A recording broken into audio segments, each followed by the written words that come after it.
Yeah, hello and welcome to class. So today we're going to be doing practice 1.8, and this is about number and geometry problems. In fact, what I understand about this section is just solving word problems that will lead you to linear equation. That is how simple as it is. So before we get started, there's something I think I need to talk about word problems before we begin solving these problems on this list. Now, for instance, if I write x plus 5, oh, sorry.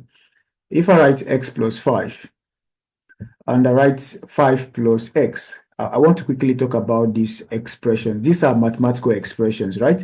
Yeah. So this is x plus 5. This is like 5 more than x. This first case is 5 more than x. So in other words, we are adding 5 to x. That's what this case is talking about. Now, the second case is talking about 5 plus x. We are adding x to 5. This is x more than 5. We are adding x to 5. And in this case, we are adding 5 to x. This is actually saying 5 more than x. Okay? So have this in mind because this is going to help us a lot. Now, because when we begin to translate this English statement into mathematical statement, you need this knowledge. Now, let's get to question 1. Question 1, it says, when 5 is added to 3 more when 5 is added to 3 more than a certain number, okay, when 5 is added to 3 more than a certain number, the result is 19. What is the number? Now remember, we say that when 5 is added to 3 more than a certain number, so what it means is that let's start with the certain number first of all. So the certain number, we can say y. So we say that when 5 is added to 3 more than a certain number, so let the certain number be y. That's what you want to start with. We don't know what a certain number is, so let's call it y. You can call it x, any variable of your choice. So now you say that when 5 is added to 3 more than a certain number, what is 3 more than a certain number? That's what you want to ask yourself. What is 3 more than a certain number? So the certain number is y. So 3 more than a certain number is going to be what? Y plus 3. That is exactly 3 more than a certain number. Now let's move. We're kind of moving back, if you understand what I mean. We're kind of moving back. We start with a certain number, which is what? Now we say 3 more than a certain number, that is y plus 3. And now we're going back to the beginning, which is when 5 is added to this quantity here. So you're kind of adding 5 to this quantity like this, if that makes sense. So that is exactly what this first line is saying. When 5 is added to 3 more than a certain number. So we got the 3 more than a certain number, then we add 5 to it. Now the result is 19. The result simply means is equal to 19. What is the number? So we're looking for this certain number, which is y. Now this is simple. This is simply a linear equation, right? Like I said earlier, we're just trying to solve these problems. This problem is going to lead us to linear equations. Now, how do we even solve this problem? You want to do, what is 3 plus 5? That is going to be 8, and 8 is equal to 19. So you want to subtract 8 from both sides like this, and finally we're having y is equal to 19 minus 8 is 11. So that certain number is 11. That certain number is 11 because when you add 3 to 11, you get 14. When you add 5 to 40, you get 19. So that certain number is 11. So that is pretty much how to solve word problems, okay? Yeah, so you want to read the problem as much as you can. Try to understand it then before you start solving. Now let's do question 2. So it says if 5 is subtracted from 3 times a certain number, that is almost the same like the one we just solved earlier. So let's start with the certain number. Let's call it k. So moving backward, 3 times a certain number. Okay, this time is not 3 more than a certain number. Please take note. This is 3 times a certain number. So 3 times a certain number, that means 3 times k. That would be 3k, right? 3k. Good. So now let's move back more a little. It says when 5 is subtracted, so we are removing 5 from this 3 times a certain number. We already got the 3 times a certain number, which is 3k, and now we want to remove 5 from it. So let me show you what I mean. This is x minus 5, means we are removing 5 from x, or 5 is being subtracted from x. So it says if 5 is subtracted from 3 times a certain number, and this is 3 times a certain number, so we want to remove 5 from it. You see what I mean? So that is pretty much how to rewrite this English statement into mathematical statement. Good. So we're able to write out this first line. If 5 is subtracted from 3 times a certain number, the result is 10. That is equal to 10. What is that certain number? What is k? So you want to add 5 to both sides. And when you do that, you get 3k is equal to 15. And when you divide everybody by 15, no, sorry, by 3, which is the coefficient of k, right? You're going to be left with, of course, this cancel out, so 3k is equal to 5. So that certain number is 5. So think of it like this. Look, think of it. 3 times that certain number is 5, right? So k is 5. So 3 times 5 is what? It's 15. And when you move 5 from 15, you get 10. Simple. So this is pretty much how you want to solve word problems, right? You want to make sure you understand the question before you start solving. So question 3 is quite easy. I wouldn't want to solve it. I'll just kind of show you how to go about it. It says when 18 is subtracted from 6 times a certain number, let certain number be y. 6 times y, that will be 6y. And you're removing 18 from that guy, so that will be minus 18. The result is going to be what? You see? So when you do this problem, you understand how to go about it. You know what to do from here. You add 18 to both sides, you divide everybody by 6, and you get the certain number. I think that is pretty clear. Let's go to the next question. I feel like solving everything, but I don't know if I have all the time. What is this one now? Question, is this 5 now? Okay, 4. Question 4, it says, question 4, it says, all right, 1 second, please. All right, question 4, it says a certain number added twice to itself. Okay, so kind of we start with a certain number. Let's start with a certain number. Let's call it y. So we have y, certain number added twice to itself equals 96. So we're kind of adding a certain number 2 times to itself. So we have itself already. We have itself, right? Let's say y, and that's a certain number. So we're adding twice that certain number to itself. You get it? We're adding twice that certain number to itself. So we're going to add like twice this certain number to itself. Like this is what it means, like adding twice the certain number to itself. And that is like y plus y, then plus y. So we're adding this to, and this is the twice the certain number to itself, if you see what I mean. So that's pretty much how I understand it. Or somehow most people can interpret it as we are adding 2y, that is twice the certain number to itself. That you can see we're adding twice the certain number to itself, which is the same thing as this as well. And that gives us the result 96, right? So y plus 2y is going to give us 3y equal to 96. And when you divide everybody by 3, and finally your y is equal to 32. So that's the value of y.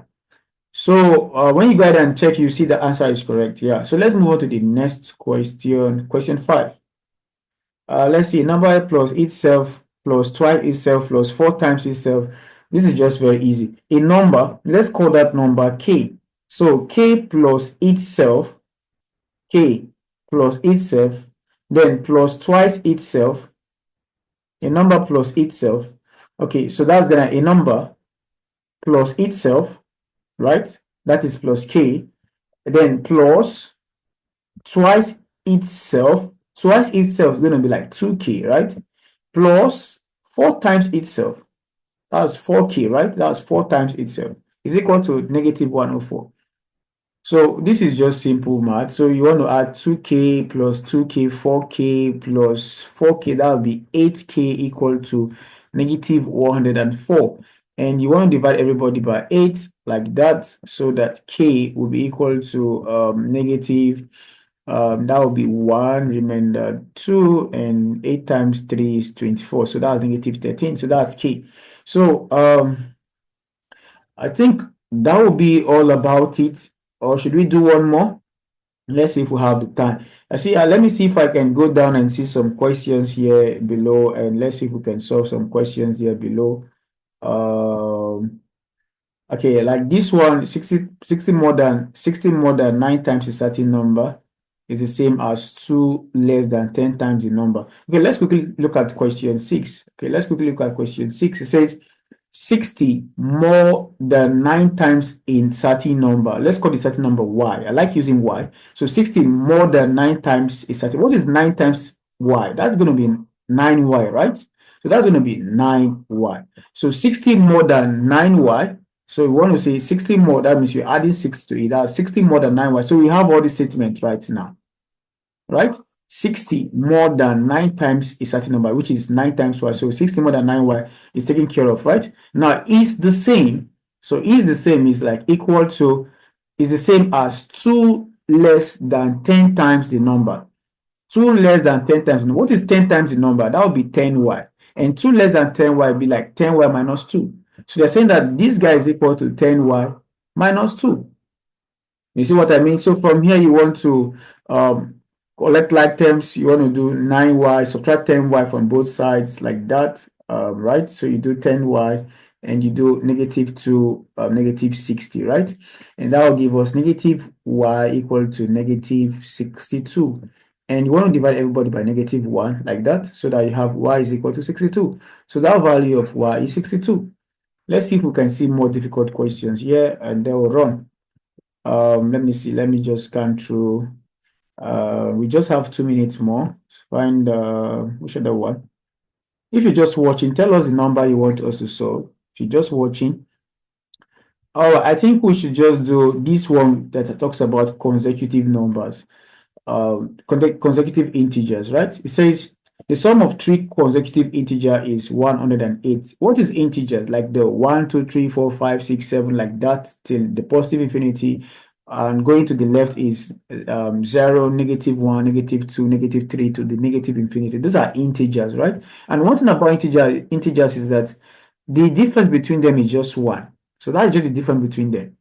However you're coming from, that's the difference between them. So he's saying that the sum of 3 consecutive integer is 108. So let's select the first integer. If the first integer is x, then the second integer is going to be, let me show what integer. This is like 1, 2, 3, 4, 5, and so on, and 0 like that, minus 1, minus 2, and so on like that. These are integers, right?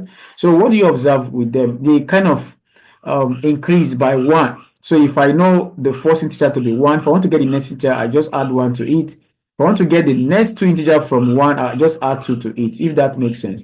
So if the first integer is x, the next integer is going to be x plus 1. And the next one, which is the third integer, is going to be x plus 2 if you want to start from this point. Okay? Kind of adding 1 to the integer, the next, till you get where you're going to, right? So now this is the sum of, these are the 3 integers. These are the 3 consecutive integers, if you see what I mean. So the sum of the 3 consecutive integers is 108. So when you sum up all of these guys, that will give you 108, and you want to find the integers. So let's do the sum up real quick. That will be like x plus 1 plus x plus 2, and that will give us 108. So we are solving question 9, so that you know. Then when you add x plus x is 2x plus x is 3x, and 1 plus 2 is 3. So that's what we got. And when you subtract 3 from both sides, you'll be having 3x is equal to 105. And you divide everybody by 3 like this. So you have x is equal to 3 times 3 is 9. Remember 1, 3 times 5 is 15, 35. So x 35. So that means the integers, if x is 35, that means the first integer is 35. The second one will be 36. That's x plus 1. The third one will be 37. So these are the integers 35, 36, and 37. I think the same way you're going to solve question 10 too, like that, the same concept. And let's go to the last one. It says the sum of 2 consecutive even integers. For this one, let me tell you what to do. What are even integers? Even integers are like, let's say, starting from like 2, 4, 6, and so on, right? What connects them is a difference of 2. So if you're going to take the first integer to be x, the second one will be x plus 2, because if I'm at 2 and I want to get to the next integer, I kind of add 2 to it. But for the normal integer, we just add 1. But for even integer, you add 2, like that, you see? So the next one will be x plus 4. And the same thing for the odd integers too. So when you have the first integer to be 1, the next is going to be 3, like that. So you're adding 2. So this is for both odd integers and even integers. So when you understand that, you should be able to solve this problem. So the first 2 consecutive even integers is going to be like x plus 2 equal to 106. And this other one will be x plus 2 plus x plus 3 is equal to 189. And you solve up and get your answer. Now, let me do one more question, then we'll run. Which one I feel is the hardest here? Okay, question 11. It says find 3 consecutive integers. So consecutive integers means like the first one is x, The second one will be x plus 1. The third one will be x plus 2. So these are the three consecutive integers, right? This is the first, second, and third. Now they said that such that the sum, okay, let me put the numbers. This is the first, and this is the second, and this is the third. So this is such that the sum of the first, such that the sum of the first twice, oh, sorry, I think I missed the line. Find three consecutive integers such that the sum of the first, the sum of the first, the sum of the first twice the second, oh, the sum of the first twice the second, and 3 times the third. So the sum of the first, so we have the first to be x, right? We have the first to be x. Then plus twice the second. Twice the second, this is the second one. Twice this is just like 2x plus 1. So that would be twice the second is like 2x plus 1. And 3 times the third. 3 times the third is going to be like 3 times x plus 2. That's 3 times the third, right? 3 times the third. And that will be equal to what? They said that is equal to negative 76. So you want to distribute, so you have something like x plus 2x plus 2 plus 3x plus 6 equal to negative 76. And x plus 2s is 3x plus 3s is 6x, and 2 plus 6 is 8 equal to negative 76. And then you want to subtract 8 from both sides, right? And that will be 6x is equal to, put the 4 here, that will be 80, negative 84, I think. Yeah, so divide everybody by 6 like this. So x should be equal to negative 6 into 8, that will be like 1 remainder 2, and 6 times 4 is 24. So x should be negative 14. So the integers, the first one is negative 14, then the second one will be negative 14. You're adding 1 to negative 14, that will be negative 13 and negative 12. So these are the integers. So guys, thank you so much for watching to this very point in time. I'm very sure you've learned something. And if you want to join our private class, our one-to-one mentorship class, you want to scale up your maths, you want to catch up with what is happening in class, just check the link on the description of this video, and an admin is going to get to you and tell you how to get started. We do the SAT, middle school math, high school math, and even elementary school math, and also other math related courses. Okay, so thanks for watching. I'll see you in the next class. Have a wonderful day and God bless you. Bye bye.